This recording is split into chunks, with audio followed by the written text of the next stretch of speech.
내 이름은 베스. 나는 얼마 전 남편을 잃었다.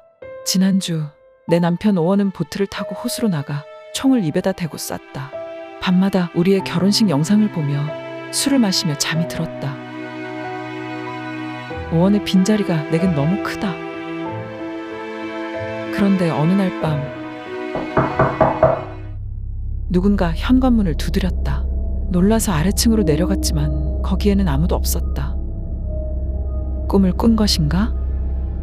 하지만 분명히 선착장에는 누군가의 발자국이 있었다. 유일하게 마음을 터놓고 지내는 친구는 동료 학교 교사인 클레어다. 모두 오원이 자살한 이후에 내 눈치를 보지만 나를 진심으로 걱정하는 사람은 클레어와 집 근처에 홀로 사는 노인 멜뿐이다. 멜의 아내가 죽었을 때 오원과 나는 진심으로 그를 위로했다. 이제 그가 나를 위로한다. 이 큰 집에는 오원의 흔적들이 너무 많다. 오원의 유품들을 정리하기로 마음먹었다. 그리고 유품을 정리하다가 오원이 만든 설계도를 보았다. 건축가인 오원은 이 집을 직접 설계하고 만들었다. 그런데 어딘가 모르게 설계도가 이상했다. 미로와 같은 공간들과 알 수 없는 말들, 그리고 집의 구조와 반대로 된 설계도면이 있었다. 오원은 왜 이런 설계도를 그린 것일까? 잠이 들었는데 갑자기 아래층에서 음악이 흘러나왔다. 누가 오디오를 켠 것이지? 핸드폰을 확인해보니 세상에 오원에게 문자가 와 있었다. 누구냐고 답장을 했다. 그러자 겁먹지 말라는 답장이 왔다. 그리고는 아래층에서 흘러나오던 음악이 멈췄다. 오원의 번호로 전화를 했다. 누군가 전화를 받았다. 잡음 섞인 소리와 함께 오원이 내 이름을 불렀다. 베스, 오원, 당신이야? 나도 알아. 들을 수 있어. 창밖을 봐. 창 밖을 보았다. 거기에는 벌거벗은 오원이 있었다. 그리고 그는 나를 바라봤다. 또 꿈인가? 핸드폰을 확인했다. 오원에게서 온 메시지도 내가 보낸 답장도 없었다. 오원의 핸드폰도 확인했다. 거기에도 오원이 메시지를 보낸 흔적은 없었다. 오원의 휴대폰 속 사진첩을 보았다. 나와의 추억이 담긴 사진들이 있었다. 뒷모습이 찍힌 사진도 있었다. 나인 것 같기도 하고 아닌 것 같기도 했다. 하지만 분명한 것은 내게는 사진 속에 옷이 없다는 것이다. 클레어도 분명히 오원은 나를 사랑했고 다른 여자일 리가 없다고 했다. 그리고 기분 전환을 위해 클레어와 함께 동료들과 술을 마시기로 했다. 동료들에게 생생한 꿈들에 관해 이야기했다. 동료들은 가위눌림 아니면 몽유병일 것이라고 했다. 그런데 몽유병도 전염이 되나? 몽유병 증상은 오히려 오원이 앓고 있었다. 오원의 몽유병 증상은 집을 짓고 나서 2년 후에 시작됐다. 클레어도 기억하고 있었다. 누군가 우리 집에 있는 것 같다고 말했다. 하지만 그들은 한 집에서 누군가와 오래 살면 항상 그 사람이 그곳에 있는 것처럼 느껴진다고 말했다. 또 정말로 남편의 자살 이유에 대해서 아는 것이 없냐고 내게 물었다. 사실 우울증을 앓고 있는 것은 나였다. 오원은 그런 것과는 거리가 먼 사람이었다. 어쩌면 내 우울증이 오원에게 전염됐을지도 모른다. 오원의 유언장을 동료들에게 보여주기로 했다. 당신이 옳았어. 아무것도 없어. 당신을 쫓는 건 없어. 당신은 이제 안전해. 유언장의 내용이라곤 이게 끝이다. 나는 오원에 대해서 얼마나 알고 있었던 것일까? 기분이 우울해지자 클레어가 나를 집에 데려다 줬다. 사실 나는 이 유언장에 무슨 내용인지 알고 있다. 나는 클레어에게 내 과거의 이야기를 들려줬다. 나는 사실 죽었던 경험이 있다. 17살 때 차 사고가 났고 차가 완전히 박살났다. 내 심장은 멈췄고 나는 4분 동안 죽어 있었다. 하지만 이후에 기적적으로 살아났고 이 사실을 아는 사람들은 내가 죽어 있었을 때 무엇을 봤는지를 묻곤 했다. 하지만 나는 오원에게만 사실을 이야기했다. 거기에는 아무것도 없었다. 하지만 사후에는 더 나은 세상이 있을 거라고 믿었던 오원은 내 말을 믿지 않았다. 당신이 옳았어. 아무것도 없어. 당신을 쫓는 건 없어. 당신은 이제 안전해. 오원은 사후 세계를 미리 본 것일까? 근데 무엇으로부터 안전하다는 의미일까? 클레어에게 내가 잠들 때까지만 있어 달라고 했다. 하지만 그 순간 나는 또다시 꿈인지 생시인지 알 수 없는 공간으로 돌아왔다. 패스. 일어나. 누구냐고 소리쳤지만 아무도 대답하지 않았다. 집에 있는 그놈의 정체를 찾기 위해 집 밖을 수색하기 시작했다. 그런데 갑자기 여자들이 집 주변을 뛰어다니는 것을 발견했다. 그녀들을 뒤쫓았는데 그들은 호숫가에 뛰어들었다. 그녀들은 유령일까? 꿈이라기에는 너무 생생했다. 그리고 호수 건너편에 불이 켜진 집을 보았다. 보트. 그가 또다시 내게 말했다. 보트. 분명히 보트를 타라는 말이었다. 선착장에는 피 묻은 발자국이 있었다. 오원, 당신이야? 당신이라면 내게 모습을 보여줘. 발자국이 점점 더 내게 다가왔다.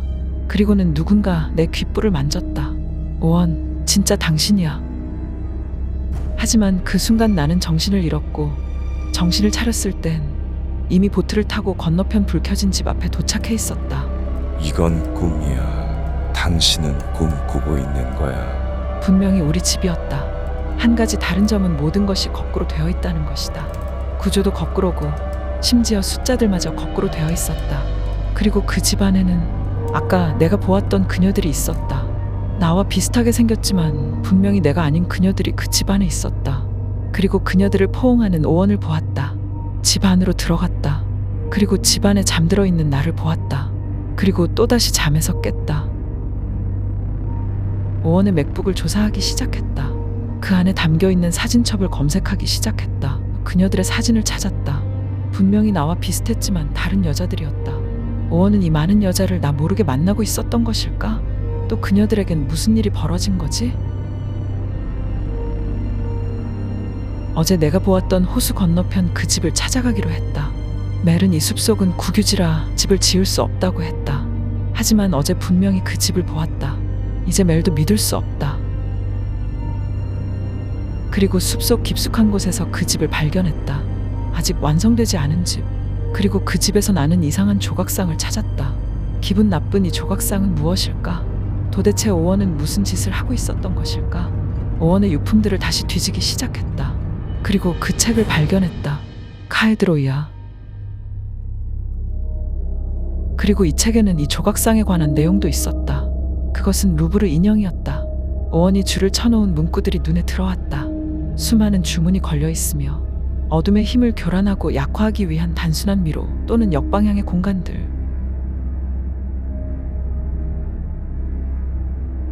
책의 판매처를 보았다. 북스 앤 멜로디스라는 서점이었다. 다른 책들도 마찬가지였다. 갑자기 위층에서 삐걱거리는 소리가 들렸다. 분명히 누군가 우리 집에 있는 것이 확실했다. 그리고 나는 보았다. 그것이 나를 바라보는 것을 보았다. 분명히 이 집에서 무언가 불길한 일들이 생기고 있었다. 다음 날 일찍 그 서점을 찾아갔다. 그런데 이 서점이 어딘가 모르게 익숙했다. 바로 오원의 휴대폰에 있던 사진 속 배경이었다. 그리고 그녀를 보았다. 오원의 사진 속에 나처럼 찍혀있던 그녀. 그녀의 이름은 메들린이었다. 메들린에게 내 남편을 아냐고 물었다. 메들린은 처음에는 어리둥절해했지만 오원의 이름을 말하고 그가 죽었다고 말하자 그녀도 충격을 받은 듯했다. 그녀에게 남편과 어떤 관계냐고 물었다. 메들린은 오원이 서점의 단골 손님이었고 그와 친해져서 술 한잔하기는 했지만 절대로 오원과 잠자리를 하는 사이는 아니었다고 했다. 오원의 취향은 확실했다. 나와 비슷한 타입의 여성을 좋아하는 것 같았다. 그랬으니까 나와 결혼했겠지. 하지만 그는 나 몰래 나와 비슷하게 생긴 젊은 여자를 만났다. 그래서 나는 이제 이 집을 떠나기로 했다. 오원, 나는 이제 이 집을 떠날 거야. 그러니까 할 말이 있으면 오늘 해. 그러자 누군가 문을 두드렸다. 할 말이 있다며 나를 찾아온 메들린이었다. 메들린은 전에 이 집을 와본 적이 있다고 했다. 오원, 이 개자식, 다른 여자를 이 집에 끌어들이다니. 메들린은 이상한 이야기를 꺼냈다. 나를 만난 이후로 꿈을 꿨는데 꿈에서 나를 봤다고 했다. 그건 나면서 동시에 자기라고 했다. 그리고 뭔가 우리를 쫓으며 내 주변을 맴돌았다고 했다. 메들린은 그 꿈을 꾼 이후로 나에게 꼭 진실을 이야기해야겠다고 결심한 듯했다. 메들린은 오원과 잠자리를 하지 않았다고 다시 한번 말했다. 오원은 친절하고 좋은 사람이었으며 그런 그를 믿고 이 집을 따라왔다고 했다. 그리고 메들린은 오원을 따라 호수 건너편 집으로 갔다고 했다. 그 집에서 오원은 이상한 조각상을 내게 들고 있으라 했어요. 그리고 그는 날 안았어요. 그리고 그는 살짝 울었어요. 나는 뭘 해야 할지 몰랐어요. 그래서 나는 그에게 키스를 했어요. 그리고 그는 내 목을 조르기 시작했죠. 하지만 내가 멈추라고 소리쳤더니 그는 멈췄어요. 그리고는 저를 집에 데려다 줬어요. 분명히 오원은 바람을 핀 것에 대해 죄책감을 느꼈어요. 도대체 그 집에서 무슨 일들이 벌어졌는지 더 알아봐야 할 것 같았다. 그리고 호수 건너편 집으로 갔다. 오원, 얘기 좀 해. 네가 불러서 왔잖아. 제발 얘기 좀 해봐. 그녀들하고는 얘기했잖아. 왜 나하고는 얘기하기 싫어? 그리고 나는 보았다. 그 집 바닥에서 오원이 만났던 여자들, 그리고 그가 죽였던 여자들의 시체를. 도대체 나는 지금까지 누구와 살았던 거지? 다시 집으로 돌아왔다. 이 충격적인 사실을 말하기 위해 클레어에게 와달라고 메시지를 남겼다. 샤워를 하고 있는데 거실에서 또 누군가 음악을 틀었다. 오원, 이제 제발 그만해. 나는 여전히 네가 그리워. 그때 오원이 내게 메시지를 남겼다. 그리고 내게 다가오는 발자국을 보았다. 오원이 내 이야기를 듣고 온 것이 확실했다. 허공을 향해 손을 뻗었다. 거기에 오원이 있었다. 오원, 정말 당신이야? 나는 오원을 안고 오원에게 키스를 했다. 오원, 나를 안아줘. 오원을 느낄 수 있었다. 그가 나를 안았다. 여기에 있는 게 확실하지? 그래, 나 여기 있어. 그의 손길을 느낄 수 있었다. 오원? 아니, 난 오원이 아니야. 그리고 그것은 나를 공격하기 시작했다. 도대체 이놈의 정체는 무엇일까? 그리고 오원에게는 무슨 일이 있었던 것일까?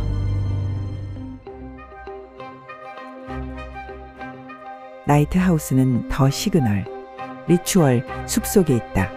그리고 최근에 리부트된 헬레이저를 연출한 데이빗 브루크너 감독의 2020년 작품입니다. 데이빗 브루크너는 필모에서 알 수 있듯이 주로 하이 컨셉 호러 계열의 작품을 만드는 감독입니다. 이러한 점 때문에 다소 호불호가 나뉘는 감독이기도 한데, 많은 분이 기대하셨던 헬레이저의 리부트는 다소 실망스러운 평가를 받기도 했습니다. 그의 전작들 가운데 가장 좋은 평가를 받았던 작품은 넷플릭스를 통해 국내에서도 공개된 리추얼, 숲속에 있다인데, 최근 다시 유행하고 있는 포크호러 장르 계열의 작품입니다. 나이트하우스는 일종의 귀신 들린 집 장르 영화입니다. 제임스 완의 영화만큼 공포감과 충격을 주지는 않지만 몇 가지 관심 있게 지켜봐야 할 지점들이 있습니다. 이 작품은 점프 스케어를 최대한 자제하고 실루엣과 착시를 이용한 몇 가지 참신한 공포 효과들을 사용하는데, 여전히 공포 영화가 새롭게 보여줄 것이 있다는 사실을 증명합니다. 또한 남편의 자살 이후로 미스테리한 일들을 경험하는 주인공 베스를 연기한 레베카 홀의 연기는 거의 모든 사람에게 극찬을 받았습니다. 그녀는 메이저 영화와 인디 영화 사이를 오가며 다양한 장르 영화에서 좋은 연기를 보여주고 있는데, 특히 그녀의 작품 가운데 더 기프트라는 작품은 꼭 보시길 바랍니다. 배우 출신의 조엘 에저튼이 연출한 이 영화는 올드보이를 연상시키는 한 남자의 복수를 다룬 스릴러 영화인데, 올드보이만큼이나 심리적으로 충격적인 반전의 복수를 보여줍니다. 나이트하우스는 현재 디즈니 플러스에서 보실 수 있습니다. 공포영화 콘텐츠가 절대적으로 부족한 디즈니 플러스에서 꼭 봐야 하는 보석 같은 작품입니다.